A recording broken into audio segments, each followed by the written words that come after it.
It's just a ribbon of asphalt that runs diagonally across the United States of America. But this ribbon of asphalt ties the country together. More than a road, Route 66 symbolizes the American spirit. It's freedom, it's the open road, and it's America personified.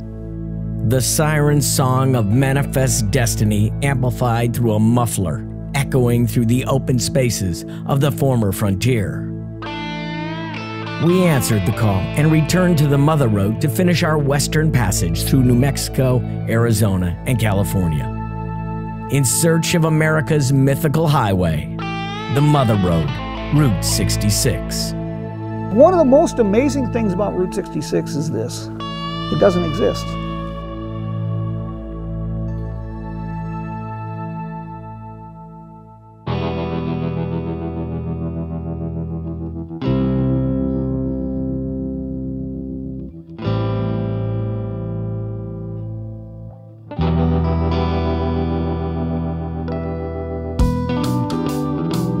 Both historic and decommissioned, Route 66 still connects more than points on a map.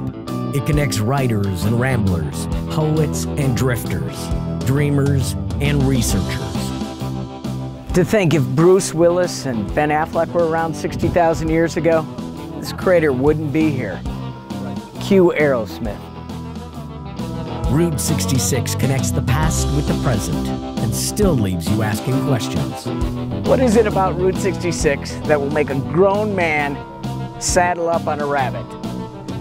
I have no idea.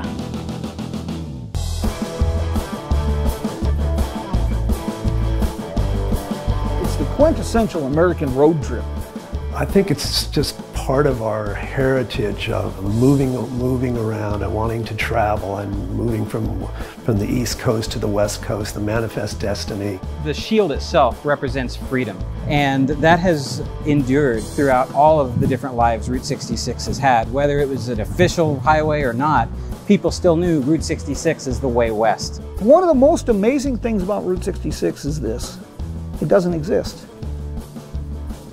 See, Route 66 has not been an official U.S. highway since 1985.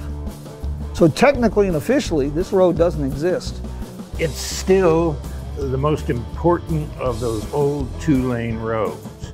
And a lot of it has to do with the geography, anchored by two big, wonderful cities, and all that terrain it covers on its circuitous journey, winding through 3 time zones all the way out to the Pacific.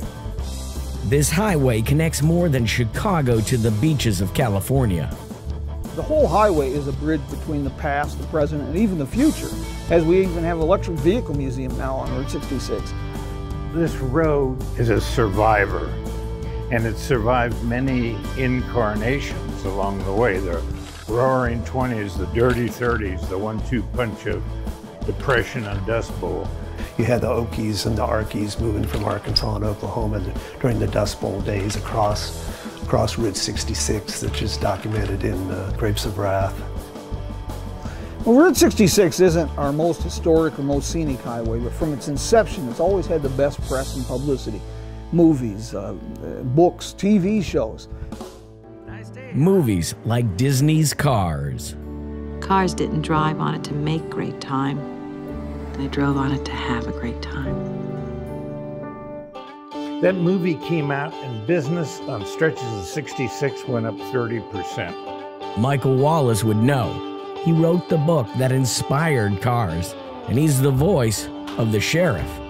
Our series of Cars movies went around the world, and it's turned on a whole new generation of kids and other people who come to the road. You've got these great stories all up and down the highway, and that's what the internationals, one of the things the internationals see, that the entire history of the United States is encapsulated in this highway. You have international visitors that will restore cars, ship them to Chicago, and drive all the way out to California because this is their #1 bucket list item because of what the road means to them and what it represents. I had a fellow from the Czech Republic sum it up really nice why the international interest. He said growing up behind the Iron Curtain, listening to Radio Free America and watching bootleg copies of Easy Rider, He said Route 66 came to symbolize for his generation freedom that the Statue of Liberty had given to a previous generation. The most famous highway in the world. Traveling Route 66 is a journey worthy of more seat time. It's not the destination, it's the journey. It's all about the journey. I think I found an easier way to get off. I'm not sure about this. Not sure at all. Okay, saddle up. We start from where we ended last year, the Texas-New Mexico state line and the ghost town of Glen Rio, westward to Tucumcari.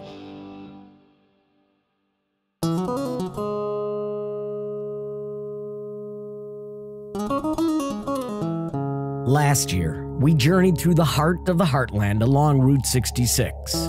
We ended in the ruins of Glen Rio, a ghost town that straddles the Texas and New Mexico state line. Glen Rio had a very diverse agricultural economy at one point. In the teens, they even had a weekly newspaper there. They had a hotel, lumber company, but they also had a railroad. The entire town was bypassed when I-40 came through. It's the story of cars come to life. All of a sudden, they funneled traffic a mile from downtown. You're done. 1 year later, as we continue our quest west, Glen Rio is not ready to give up the ghost. There are plans to revitalize the old cafe and motel and add a dispensary on the New Mexico side. History repeats itself. Deaf Smith County in Texas is dry. New Mexico wasn't dry, so all your liquor establishments were on the New Mexico side of town. We'll leave the future in the rearview mirror and head westward into a nostalgic past where the asphalt disappears. This is where our tour ended last year, Glen Rio, New Mexico. And this is where we pick up the adventure. And if this unpaved portion of Route 66 is foreshadowing our trip, we are in for a bumpy ride. No pavement, no signs, and I don't have any confirmed plans.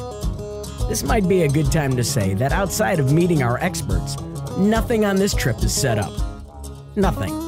No reservations, no permission, and still no one in sight.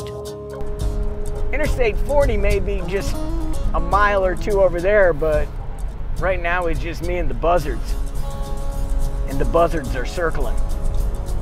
Did I mention we had no plans? Can't see how the Jode family and other Okies made it down these roads in those old jalopies. Sure they needed to find a chiropractor when they got to LA. For 14 glorious bone-shaking miles, you get a feel for the early days of Route 66. Wide open spaces. But that haunting, beautiful desolation is a myth, because you are not alone. Oh, there's a snake! Holy moly, did I run it over? I hope so.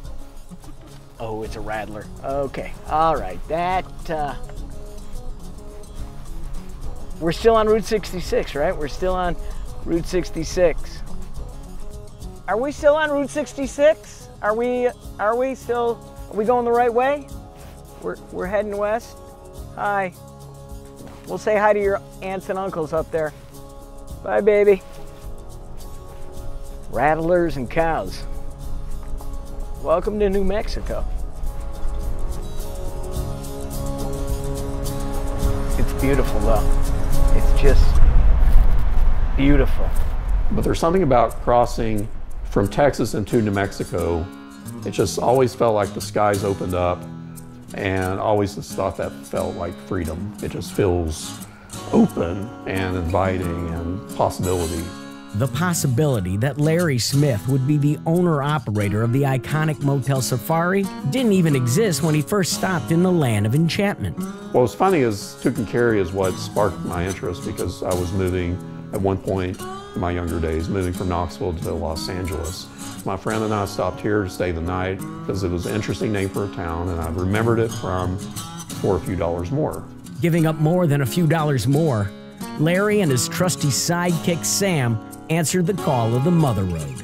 Decided it was time for a change, didn't want to do the corporate thing. Decided, want to do something with meaning and purpose. which brought me to Route 66. It's a hard thing to put into words, but there's something about that road from going Chicago to LA, changing landscape, the people, the culture, the food, the nostalgia, of course. All of it just kind of works together, and to me, it's a perfect slice through America. For a perfect slice of nostalgia with a side of modern comfort, there is the Rockabilly Suite.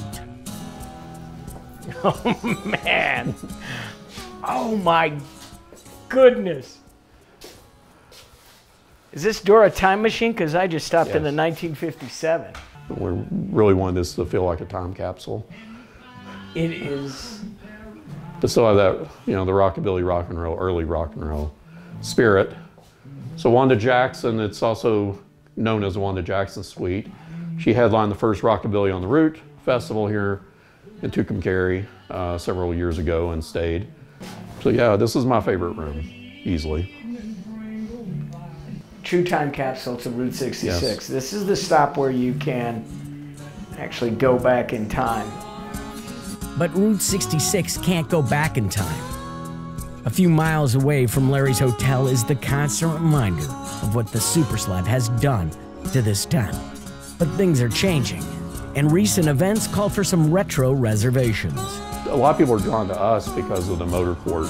There's no hallways, no elevators, no common spaces, so during COVID, people kind of rediscovered, oh yeah, remember motor courts?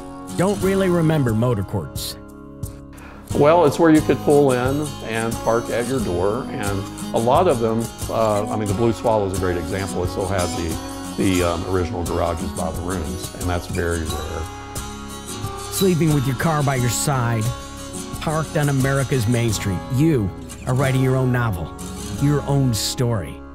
And Tucumcari is one heck of a chapter. Tucumcari, which was always that first real stop into that chapter of the trip, is really cool. And I just hope they get that same exhilarating feeling that I get. And I still get that when I'm crossing back over into New Mexico. It just feels, like I said, just freedom and openness. Our road story continues as we head west when Driven continues.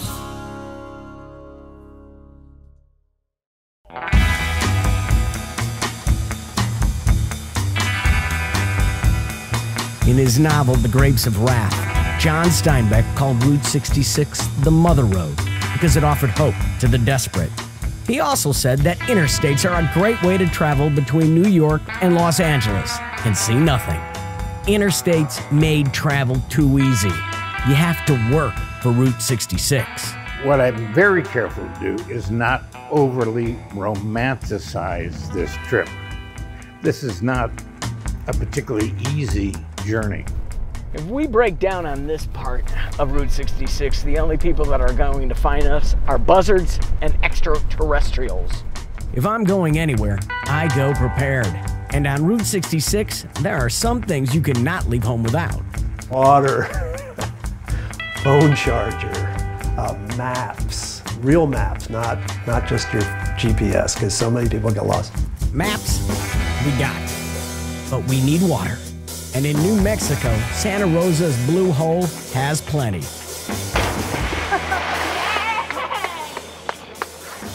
Oh, that's cold!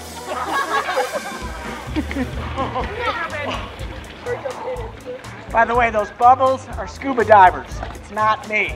Let's be clear about it. These bubbles are scuba divers, not me. Yeah! There are scuba divers here.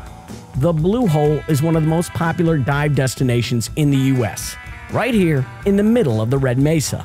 Leave the bottled water and desert behind and jump into the spring-fed, crystal-clear waters that are constantly 62 degrees. Santa Rosa's Blue Hole is unexpected underwater fun. And another unexpected find along this stretch of the old highway is the Route 66 Auto Museum. James Bozo Cordova has been rebuilding and restoring vehicles for over 40 years. Now with this museum, he and his family are bringing back chrome classics to the road they once ruled. One of the interesting things about the Route 66 Auto Museum is that you can actually buy one of these works of art. $80,000 for a Woody. I might need this when I hit the Pacific Ocean. I mean, where am I gonna put my surfboard?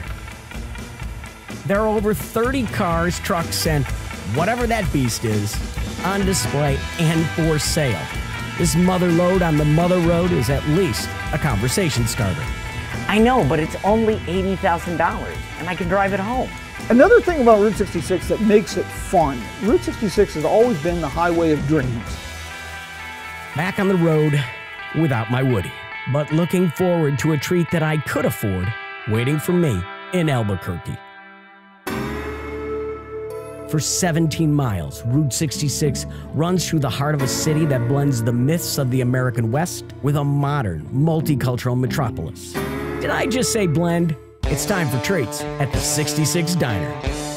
This much photographed, internationally known stop is a cruise back to the collective American memory of what Route 66 was or was supposed to be. And for those who travel it today, it's what they hope to find. I was hoping to find a real shake whipped up by a real soda jerk at a real soda fountain. Dreams do come true on Route 66. Oh, it takes you back to a time before carbs, before macros, before intermittent fasting.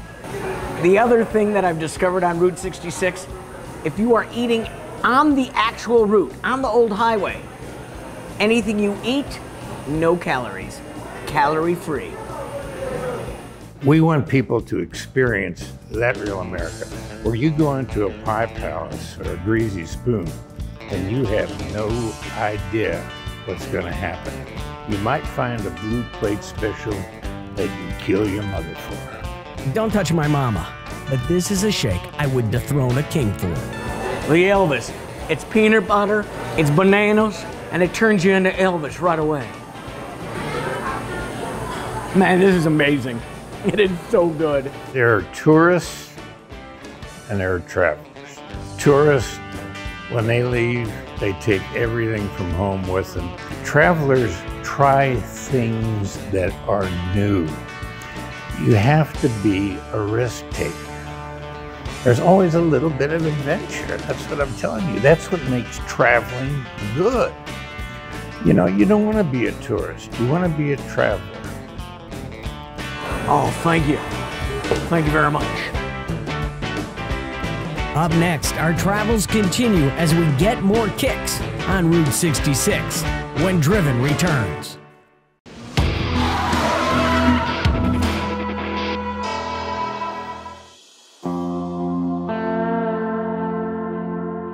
In New Mexico, the Mother Road seems less like America's Main Street and more like a magical mystery tour. The enchantment of this land is in its ability to make time disappear, yet remain unchanged. Route 66 is best described as a string of living time capsules.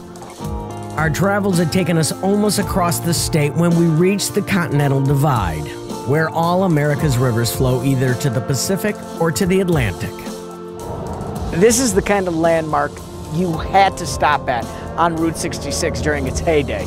Not only are you impressed that you're at this elevation, but you learn something geographical.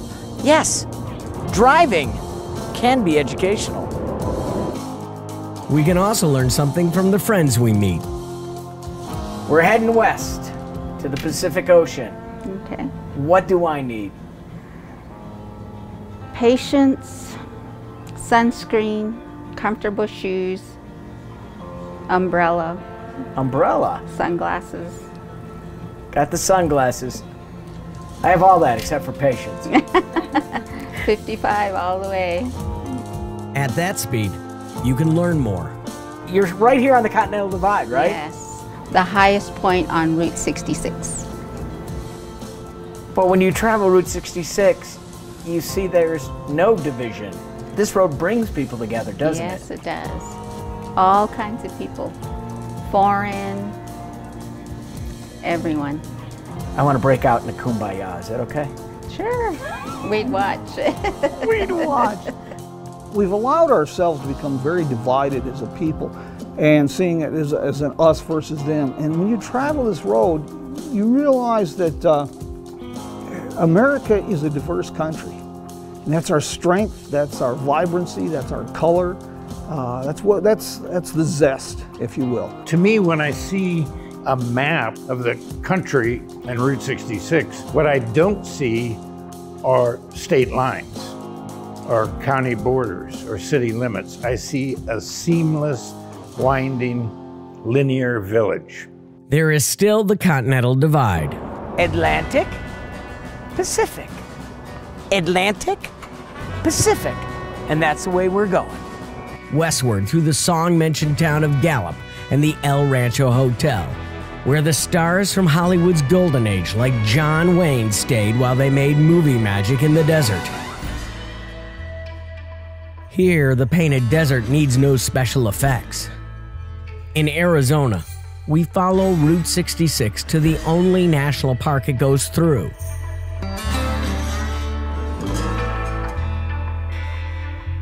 Ancient and astonishing, and otherworldly. A world made 225 million years ago. A 1932 Studebaker marks the old highway's path. It also marks a meeting point for a new friend. Why does a guy from the UK want to travel the entire length of Route 66? Well, one, because it's there, the history. When you compare America to England, we've got nothing like this in England whatsoever. It's the allure of limitless possibilities along the open American road. No, we've got picturesque stuff in the UK, but nothing like this, you know. A lot smaller. To do these miles in, I mean, we've taken 3 weeks to do it. We're going to end up doing 3,200 miles. You can't do that sort of miles in England.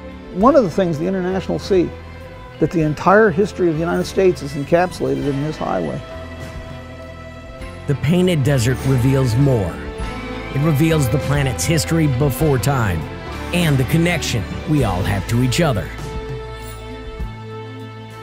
Our travels through Arizona continues on the next chapter of Driven's journey on Route 66.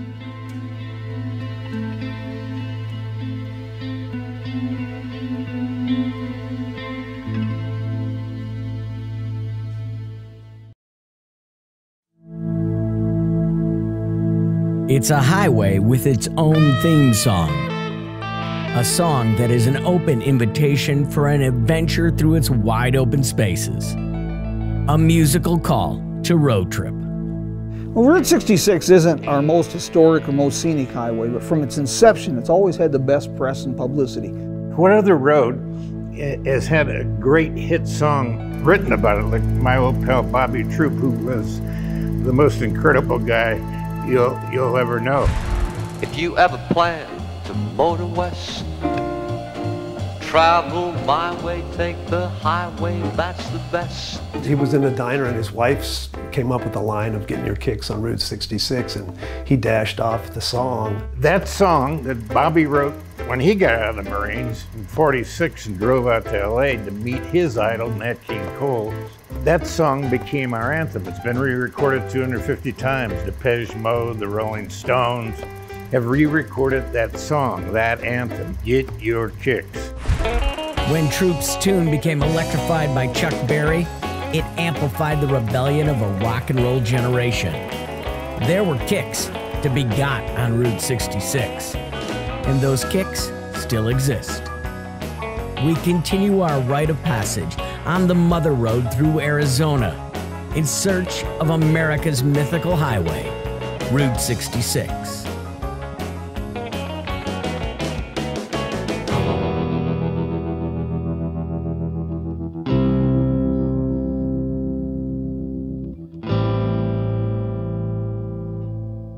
Bobby Troop's worldwide hit beckoned an international audience to take the highway that's the best.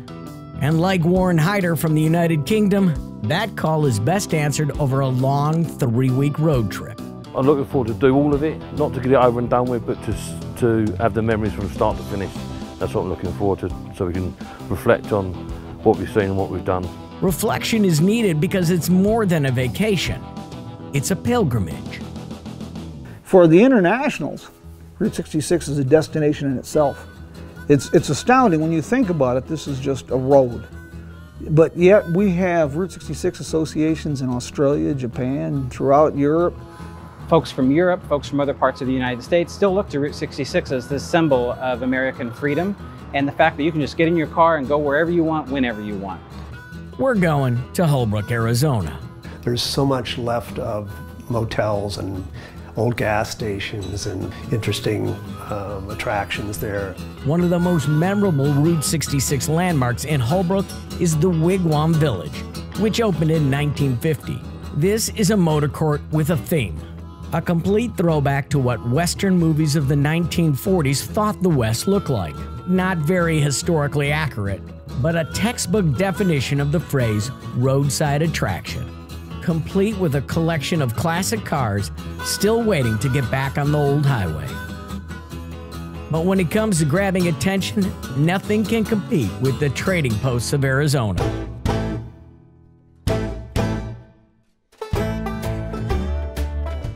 We're getting our kitsch on Route 66. An authentic trading post, if you will, as they were on Route 66, tourist traps, I guess you'd call it. Calling it a trap would imply that you couldn't leave. Here at the Jackrabbit Trading Post west of Joseph City, not only do folks want to stay, they keep coming back year after year. A lot of the families that would come here are generational, so we got to know them, and we still know a lot of them. And then we see their kids, the next generation is coming up, and it's just like a generational thing, and it is a family way of life. Watching the miles pass with the Jackrabbit signs have become a Route 66 tradition. We always hear the stories of my parents brought us here, and we always ask, well, are we there yet? Are we there yet? Watch for the signs. The closer you get, the lower they get, until finally here it is. It opened about 1949, and the same family's been doing this since about 1960 out there. When my grandparents had it in 61, 66 was right here, so it was always year-round business. My parents took over, we had the bypass in 69 already, it bypassed in 67. So it was like mostly summer. When we took over in 90 to 95 and bought in 95, it's sporadic. But now we're still hopping, so here we are. When you go to the Jackrabbit, you get a sense of what it was like to travel in a 55 Pontiac, family vacations in the old station wagon. It's a throwback, it's a tangible link. Not everyone is traveling Route 66 in a station wagon today. In fact, some aren't even using a car. Bike riders from Crossroads Cycling Adventures were making their annual stop at the Jackrabbit as part of their cross-country journey. This is just one of the places that is so scenic and well known through the history of Route 66. You can't go through here without stopping at the Jackrabbit Trading Post. So we stop here every year and have one of our rest stops here. For Rick Wardell, the Jackrabbit has become less of a tourist stop and more like a family reunion. When we come through here in 1997, the first year that Crossroads was in business, Cindy, one of the owners of Jackrabbit, was pregnant with one of her daughters, Izzy. And we've seen Izzy grow up every year that we've come through. Izzy has now had a child, so we're seeing Izzy's children. So we're seeing grandchildren all the way down. The cyclists from Crossroads are making their way from LA to Boston, with a good chunk of their route carved out on the Mother Road. What is it like riding a bike on Route 66? Oh goodness, looking at the history of the United States and seeing the United States from a perspective that you don't see in a car. And one of the best things about Route 66 and everywhere else in the United States is all the great people you meet. People like Cindy and Tony at the Jackrabbit Trading Post. And they're the most wonderful folks. They have a passion for it. And that's another reason that Route 66 is best described as a string of living time capsules. Because people are the road. You know, there's landmarks and there's things to see, but it's really getting to talk and hear the stories of these people that have made a living on the road and have lived on the road their whole life. That's the important part of the experience. If the Jackrabbit Trading Post isn't here, then Route 66. 66 dies. Yeah. But we tell people all the time, tell everybody you're still hopping on Route 66. Yeah, get out there and do it. I mean, you gotta do it. Yeah. They're one of the reasons you stay a little longer. I think I found an easier way to get off. I'm not sure about this. Not sure at all. Okay, saddle up. Up next, standing on the corner in Winslow, Arizona. Such a fine sight to see.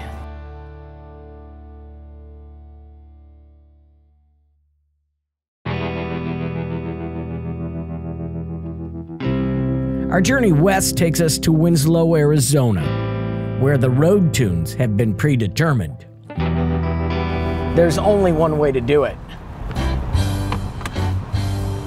Cranking some music that is as close to the Eagles as copyright laws will allow.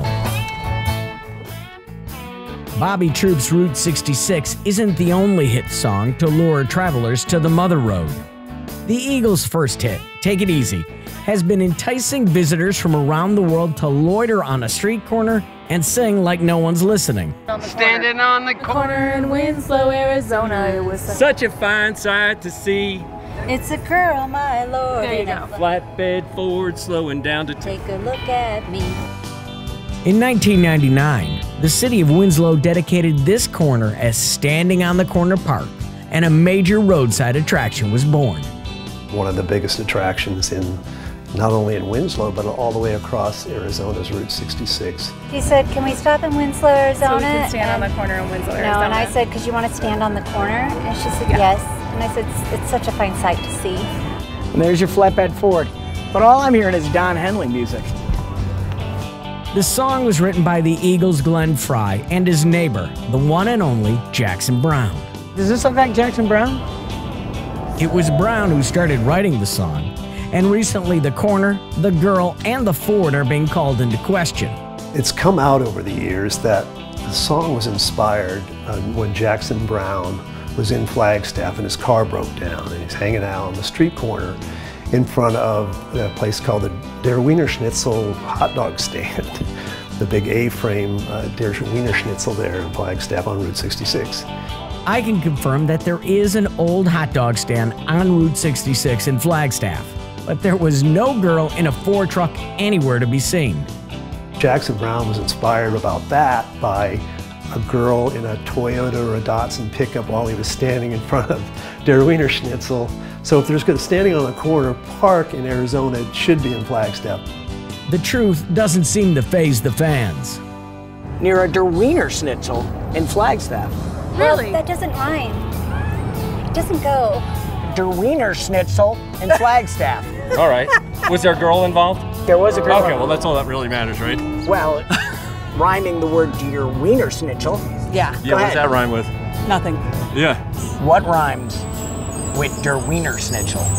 I don't think anything does. That's why it's a flatbed Ford. What? Well, so we have to go to Flagstaff to find it. No, it's fine. You're good. You're good. You're good right now, just Thank with you, the flatbed Ford in front of it. Yeah. I think I like the Ford better. The Wiener Schnitzel, yes. Der Wiener Schnitzel That's what we got. doesn't rhyme with anything, so Glenn Fry and Jackson Brown took the easy way. Take it easy. They did take it easy. It's not the backstory that draws you into the song. It's the adventure of the open road. Oh, I'm working hard here. Trying to work hard. Let me see. This is probably better. Another big hit is our next stop. An earth-shaking hit that rocked these parts over 50,000 years ago. This is Meteor Crater, the best preserved meteorite impact on Earth. So much so that it was where the Apollo astronauts trained for their moon mission in the 1960s. To think if Bruce Willis and Ben Affleck were around 60,000 years ago, this crater wouldn't be here. Cue Aerosmith. To give you a better idea of the crater size, imagine 20 football games being played at the same time on its floor. It's a big hole. Research still continues today at the site, and the Barringer Space Museum makes for an out-of-this-world visit.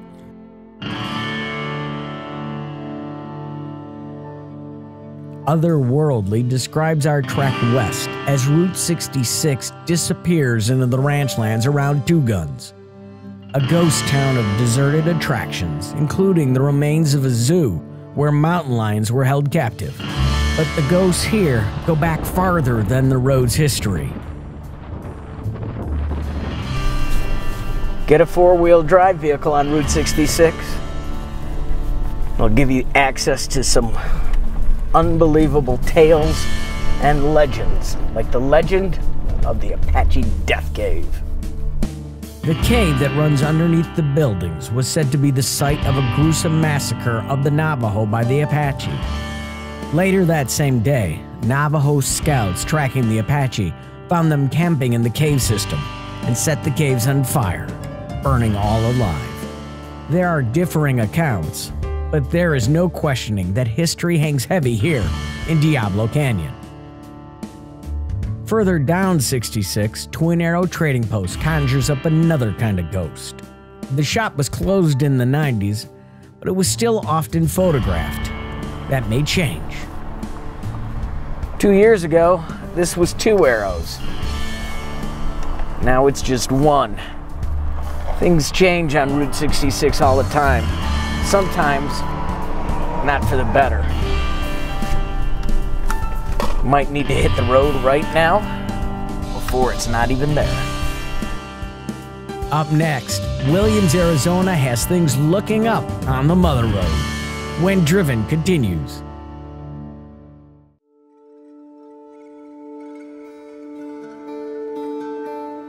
As the Mother Road rambles towards Flagstaff, the vast landscape of the desert gives way to the vertical vista of the mountain. You've been in the desert for, hundreds and hundreds of miles across Oklahoma, Texas, and New Mexico, and then now you're coming up to 7,000 feet. There's a forest and the San Francisco peaks there with the snow capped on them, and it's one of the most beautiful spots along Route 66 is the Flagstaff area and the natural beauty there. Even though Flagstaff is a modern college town, echoes of the old highway still remain. Westward we head to Route 66's official last stand. In October 1984, Williams was the last town bypassed. Even on that day, the rebellious nature of Williams and Route 66 had an encore number.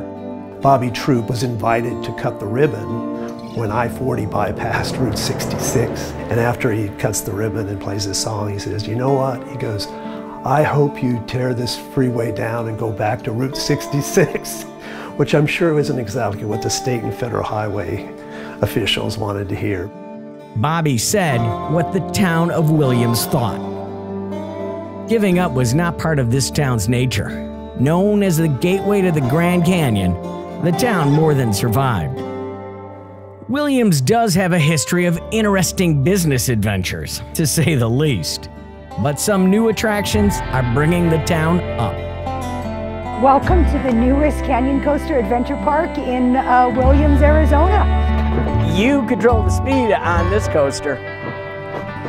You can actually go 30 miles an hour and pull 1 G. I'm ready to pull some G's right here. No idea what that means. Just the Canyon Coaster's 1,200-foot high ascent is worth the price of admission. Nice, easy ride up to the top with a beautiful view of Williams and the mountains and the gateway to the Grand Canyon. It's a pretty, pretty view. It's gonna get pretty exciting. Exciting for kids of all ages. Hello, Williams.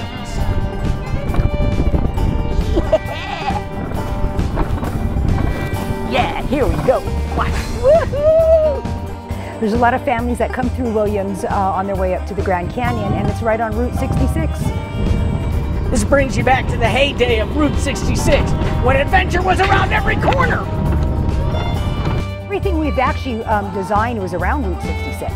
So we've tried to keep everything all in that theme, and also being a mountain theme. What's 1 G? I don't know, but I'm pulling it now. Wait till I hit this turn. Got that 360 turn that you're gonna do, and if you're pushing all the way down, going as fast as you can, hitting about 27, 30 miles an hour, you'll hit about a G. I can't put my hands up in the air and go, whee, because I'm actually driving it. Holy moly. Great googly boogly.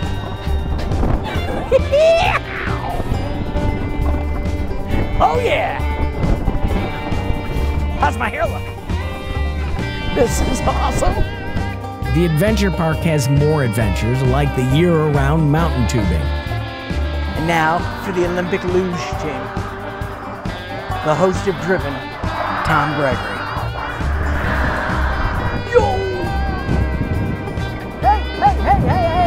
Hey! Why am I spinning? Why am I spinning? Why am I going backwards again? Ah! In the future, Canyon Coaster has other attractions planned, so the only thing looking down is the visitors. Oh, I think the future is so bright. Williams, Arizona is a destination, and the town has been phenomenal and very supportive. Route 66 has always been about attractions. This has always been a commercial road. It's about selling you a room for the night, a refrigerator magnet, a tank of gas, a hamburger, a book, a dream, and maybe a manly scream. Up next, the family that fought back and made Route 66 history. When Driven continues.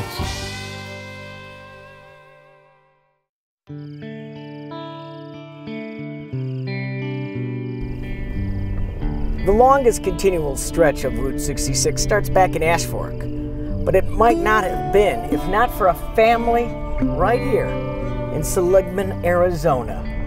Seligman is now known as the birthplace of historic Route 66 because of the Delgadillo family. My dad, my Uncle Juan, saved a bit of Americana. Now Route 66 is known all over the world. It's preserved, protected, and promoted here in the United States. Clarice's dad, Angel Delgadillo, had an idea to save his community from death by interstate. Let's get Route 66 designated historic. We have the longest remaining stretch left in the whole country. It starts 17 miles east of here and goes all the way to the California border. So we thought, let's save it. Angel founded the historic Route 66 Association of Arizona, and together, this group fought the good fight. They fought for 10 years, no economy, no food on the table, no customers coming in. Took 10 years for it finally to be designated historic in April of 1988. But my dad's idea was not that we would become a gift shop and sell Route 66 products. He was just hoping to get the traveling public to come into our town, eat in our restaurants, stay in our hotel, come get a haircut, come shoot some pool, because this was a pool hall and a barber shop. That was his vision, but what happened was greater than anything he could ever imagine, that the whole world would fall in love with Route 66 and want to come visit us and travel Route 66 from one end to the other. This was more than business for the Delgadillos. The road was family. He was born on the original alignment of Route 66, which is 1 block south of here. The family witnessed the western flight of those escaping the Dust Bowl. In fact, at one time, the family was packed and ready to follow their way west. My dad's family, they were all loaded up, all 9 children. My grandmother, my grandfather, getting ready to move to California along with everyone else, looking for a better way of life. But then, the power of music intervened, and the future guardian angel of Route 66 and his family stayed here in Seligman. My dad's family is part of a band, and there were 4 brothers who were musicians. The band leader was going to lose his band when he heard the Delgadillos were loading up and leaving, so he found my Uncle Juan a job and kept the family, music kept the family here in Seligman on Route 66. It was like the big band music. Really? So Seligman was swinging with your family? Oh, they had little dances all the time. Everybody loves music. It puts a smile on everybody's face, you know. Music heals. Oh man, that is big band. That's our dad. That's our cousin. That's me, of course. That's Uncle Angel. That's our brother Bob. He passed away of cancer. That's our cousin Myrna. Did your dad and his brother realize what they meant to Route 66? I think they had a vision, being quite yeah, honest with you. I really think they had a vision. Before my dad passed away, he knew what he had done as far as bringing the road back with my Uncle Angel. Right. Bringing the road back and putting Seligman back on the map. Right. On the next Driven, we spend more time with the Delgadillos and then continue west to the Pacific and the last stop on Route 66.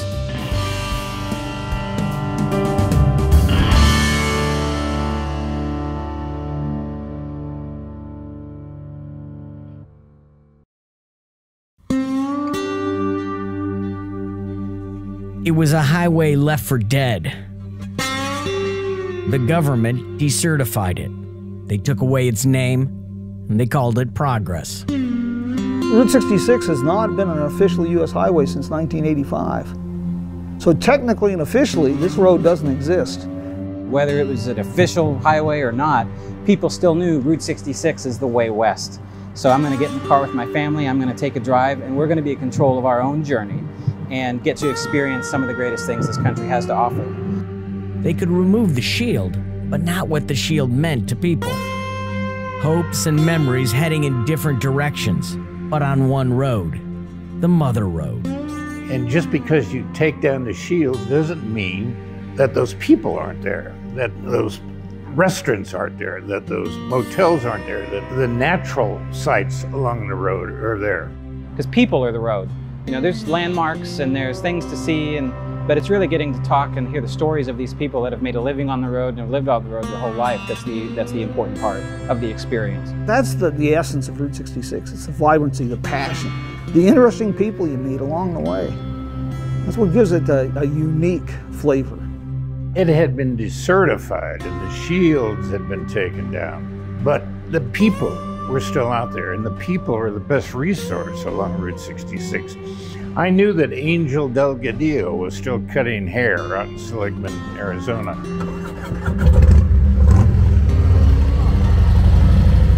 We just got a motorcycle group from France. We see 80% of our visitors annually are international. The Americans are still learning about Route 66 after almost 100 years. You can learn a lot about Route 66 right here in Seligman, Arizona. About a month ago, Angel Delgadillo retired from his barbershop at the age of 95. But he's still the guardian angel of the Mother Road.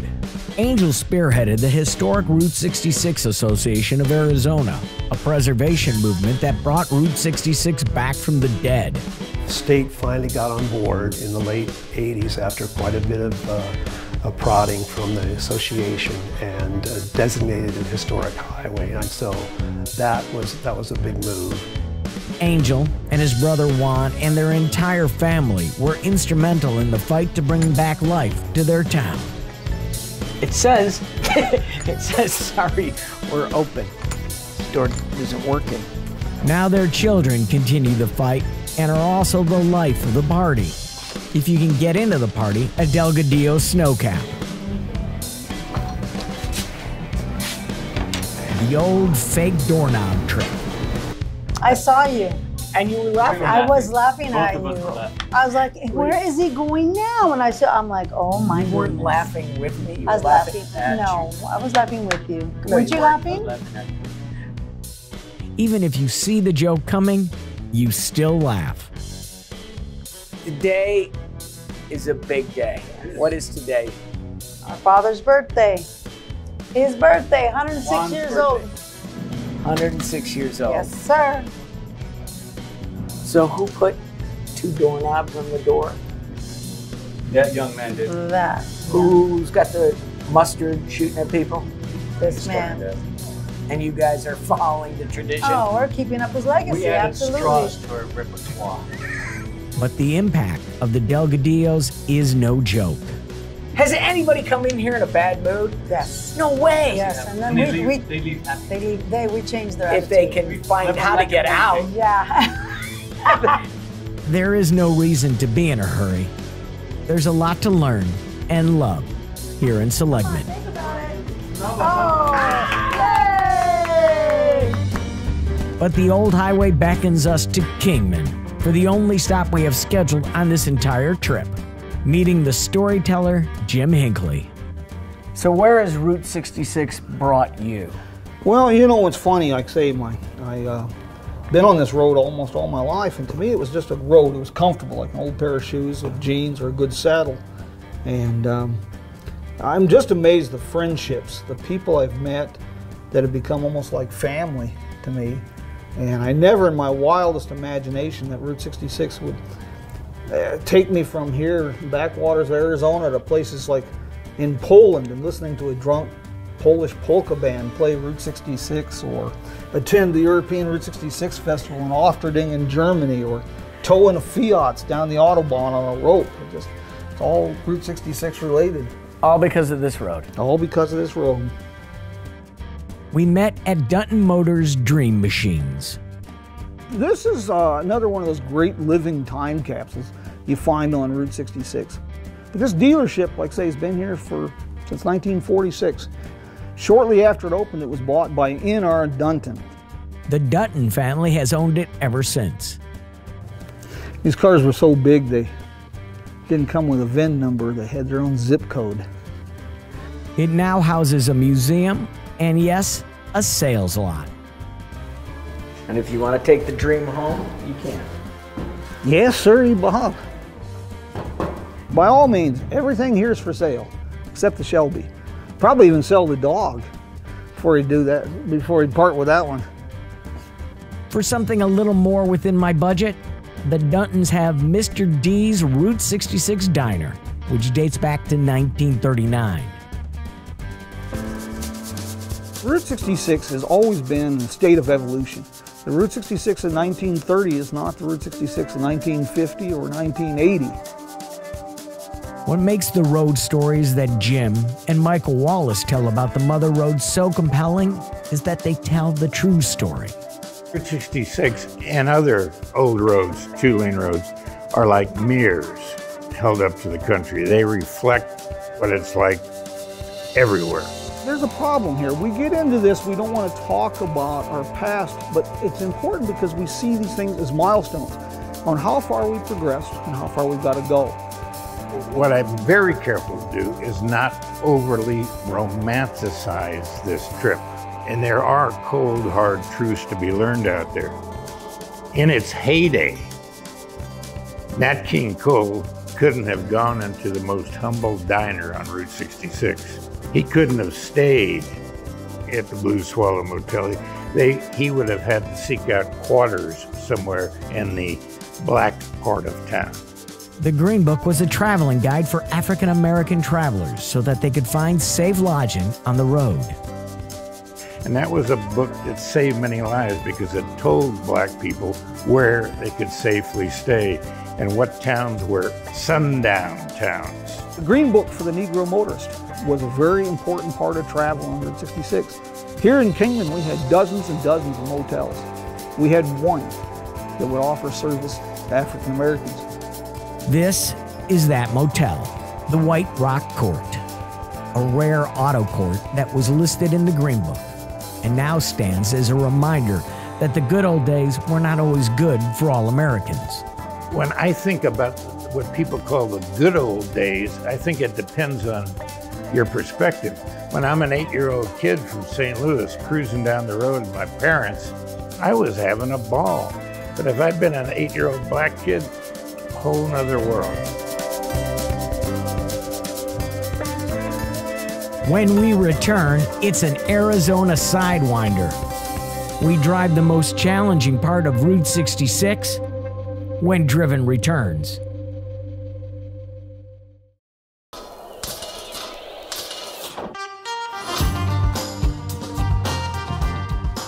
Leaving Kingman, Arizona, we left any hint of the interstate and taking it easy far behind. America's Main Street now becomes the Oatman Highway. It is Route 66 at its most unforgiving. Going through Oatman, you'll find the steepest grades and the sharpest curves anywhere on Route 66. Grades are over 12% out there in that mountain pass. An old gas station is your last chance to turn around. This is Cool Springs, the inspiration for Radiator Springs in the movie Cars. It also stands at the base of an 8-mile Sidewinder. When it was bypassed, Cool Springs service station was left for ruin. And then it was blown up in the Jean-Claude Van Damme movie Universal Soldier in 1991. Now, it's been carefully restored to its former glory, and it's the place to meet new old friends before the climb. The road continues for you guys? Here we are, we're still on it, still doing it. It's an 8-mile Sidewinder.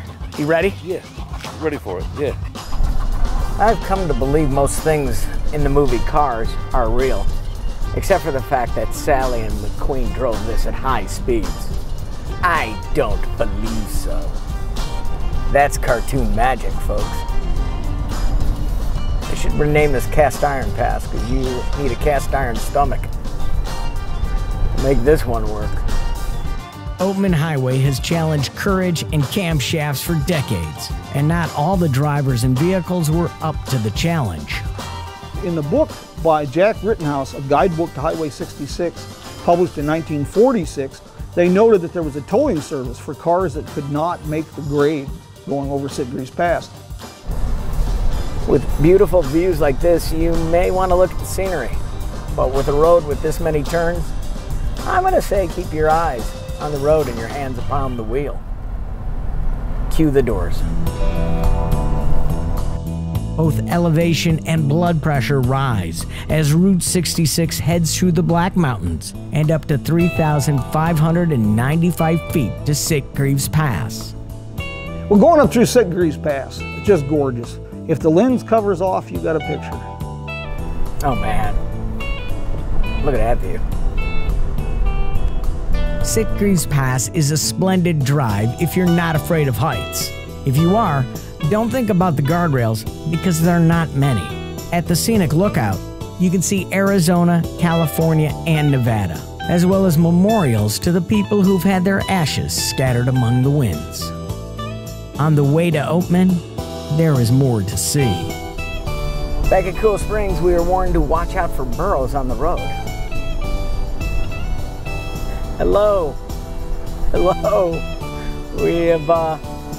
We've reached some donkeys here, and they're not going to move. This is an Arizona standoff. It is that whole Black Mountain section there, the Oatman Gold Road area, was the last great gold rush in Arizona, starting around 1902. It was a boom town. When the boom town went bust, the miners went, and the burros were just left and became semi-wild. Welcome to Oatman. Ah, donkey. Get ready for Shrek imitations.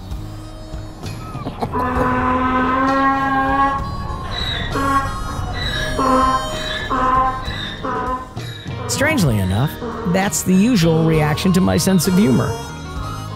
They've been coming to this town for over 100 years. These are descendants from the mining burros used in the gold mines from back in the day. So they just... Late 1800s, early 1900s, they've been coming here. They know where the free food is at. So for 100 years, people have been feeding the donkeys. Yep. For over 100 years in this town, they've been feeding the burros. Oatman is unique. It's a caricature of what people expect from a mining town, with gunfights in the streets and different things of that nature. It's fun. You're allowed 3 Shrek imitations when you're in Oatman. After 3, that's it. You have to stop. I have one more. Oh, donkey. Okay. Oatman does offer more than the burros. It's a brilliant place to unwind after white-knuckling the pass. Oatman is neat. There's about 3 or 4 original buildings. The Oatman Hotel is one of the oldest and it's the tallest adobe building in Mojave County. But honestly, it's hard to top Oatman's 4-legged residence. This is where my career has reached its high point. From here, it's downhill. How can I get better than feeding donkeys? Hello, donkey. Just a good, fun town.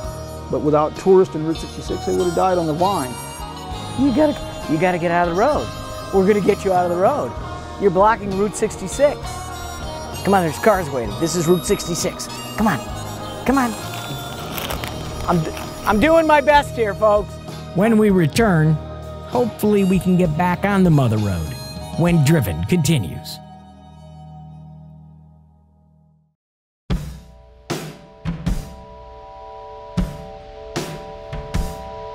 Route 66 along Oatman Highway is demanding and desolate, and a driver's dream. This is our own canyon roller coaster. One of the best things about this old highway is when you're asked, well, what was your favorite part? It's the part you're on right now. On this road trip, caught between the immensity and isolation of it all, you can't help but reflect on the people who've traveled this way before. This is where the grapes of wrath take root. We're looking for the ghost of Tom Joad. It's parts like this of Route 66 that you wonder how the Okies actually made it in their jalopies over mountain ranges and deserts. I didn't find the ghost of Tom Joad here on Route 66, but along this tattered tarmac, and in the words of John Steinbeck and John Ford's adaptation, I discovered how these real-life Joads made this impossible passage. It was by their sheer will. But we keep a-comin'. We're the people that live. They can't wipe us out, they can't lick us. We'll go on forever, Pa, 'cause we're the people. Hundreds of thousands of American-born migrants headed west to California during the Dust Bowl and Depression, searching not for a better life, but a job. Route 66 is their American story. The mountain pass descends to the Colorado River. The old Route 66 bridge that carried the refugees now carries pipelines.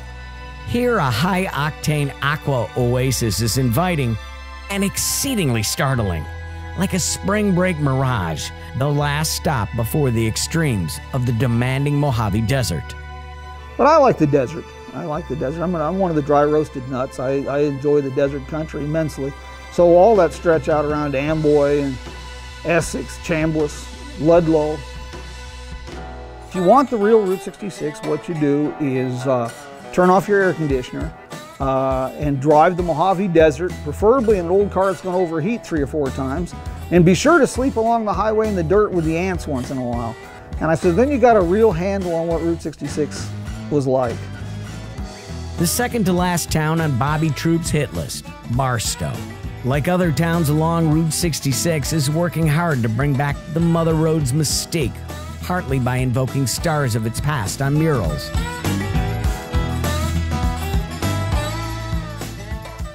But nothing defines roadside attraction in the Mojave like the orchard of optical delight that is Elmer's Bottle Tree Ranch. This is art as wonder, the desert as canvas.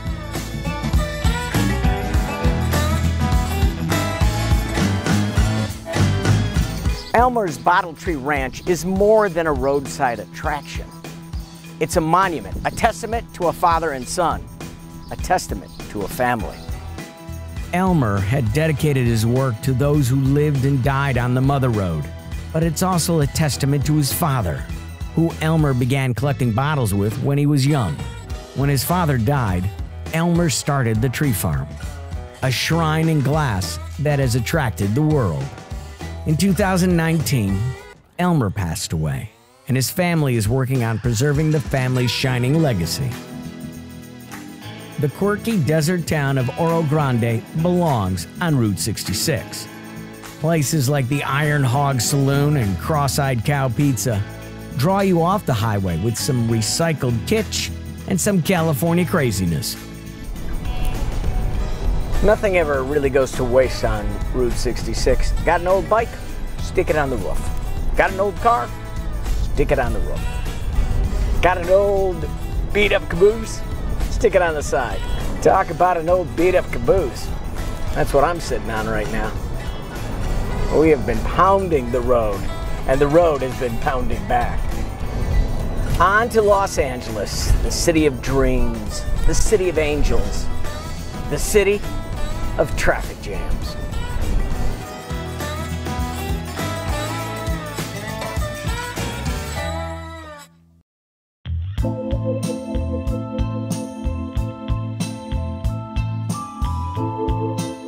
The Mother Road navigates all the landscapes of Southern California. Deserts, mountains, valleys, and finally beaches. And then there is the sprawl. For fame or fortune, Americans moved west and urban sprawl moved east. It hits around San Bernardino, where the only other surviving Route 66 Wigwam Motel Village still operates. San Bernardino is also home to the first original McDonald's museum. The McDonald brothers started it all here on Route 66. Sold, schemed, or stolen, everything changed when Ray Kroc franchised the hamburger stand. In the 50s and 60s, Route 66 was known for its drive-ins and diners. But when McDonald's expanded, the business that started on Route 66 ended up closing many of those businesses. The popularity of hamburgers grew as travel times increased. So there's 6 lanes of traffic totally stopped. Maybe that's why LA has such a great car culture, is because they have to spend so much time just sitting in their car, just sitting. If you time it right, you're always going to have traffic, but Route 66 in the metro LA area is just fascinating. I did not time it right, but I did finally reach the Santa Monica Pier. This is not the original end of Route 66, but the pier is a true manifestation of our country's westward movement, taking Manifest Destiny all the way into the ocean. An amusement park pier is the perfect symbolic end to the greatest ride America has ever created, Route 66. There's something about the magic of 66. It's a roll of the dice. It's an adventure. It's the quintessential American road trip. It's freedom. It's the open road. And it's America personified. Today, Route 66 is kind of that encouragement that, you know what, if you want to experience America, the road's still here. You can go out and do it, and it's all up to you, whatever you decide. The one word you should never use at Route 66 is this: predictable. Nothing's predictable about it. It's a work in progress. We finally made it to the end of Route 66, but as we've learned, the road never really ends. The old highway keeps on going as long as we continue to travel it and keep those stories with us. We will tell the story of America.